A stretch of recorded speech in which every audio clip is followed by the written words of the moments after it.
Guibaï Gatama décline l'invitation de la Fédération camerounaise de football. Dans un communiqué circulant sur les réseaux sociaux, Guibaï Gatama a refusé l'invitation à lui adressée par la Fédération camerounaise de football.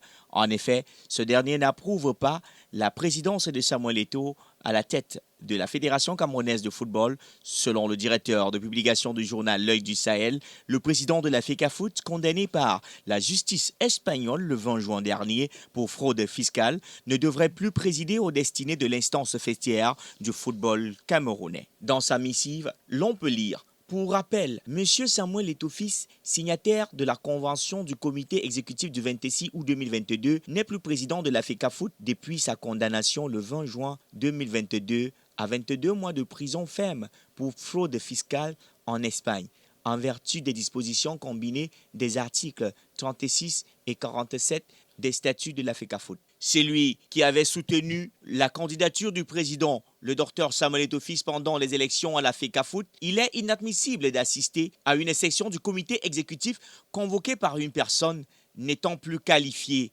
Pour Souleymanou Nasser de Bepanda Info, Guibaï Gatama fait une fuite en avant. Je saurais déjà parler de quelqu'un qui est suspendu, parce qu'il faut dire que parler de logique, si on veut parler d'une assemblée générale ou d'un comité exécutif où un membre qui est suspendu doit donner son point de vue, déjà il n'est pas convié à cet AG parce qu'il est suspendu. Comment est-ce qu'il peut...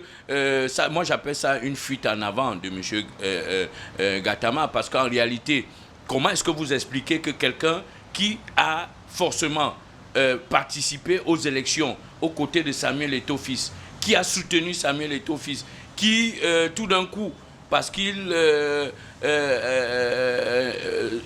selon lui, il se sent marginalisé, parce qu'il donne l'impression, lorsque vous l'écoutez, il donne l'impression aux Camerounais que l'extrême nord n'est pas à la place qu'elle mérite. Moi, je dis c'est un tort. Si aujourd'hui on doit tirer notre football vers une affaire tribale, je crois que vraiment il faut revoir le côté psychique même de ces gens-là qui ont le courage de venir dire aujourd'hui que non, ils sont contre la façon de Samuel de gérer.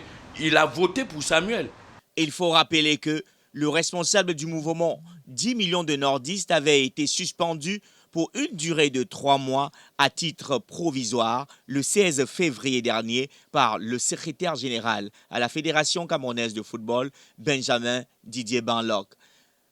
Sa récente décision de ne pas prendre part à la session du comité exécutif de la Fédération camerounaise de football est vue comme un couteau dans le dos de Samuel Eto'o. J'aurais même souhaité que ça soit quelqu'un qui était, je vais dire comme on dit trivialement, pro Seydou Mbombo Njoya, qui puisse être encore, on peut dire aujourd'hui, Abdourahmane n'a jamais été d'accord, Akwe Domingo et consorts n'ont jamais été d'accord, mais que quelqu'un comme Gatama qui a été pour Eto'o, mais parce qu'il s'attendait à être peut-être vice-président, pas peut-être, moi je peux même affirmer et même confirmer que pour avoir été dans les coulisses, dans les tractations, il avait souhaité être parmi les premiers vice-présidents.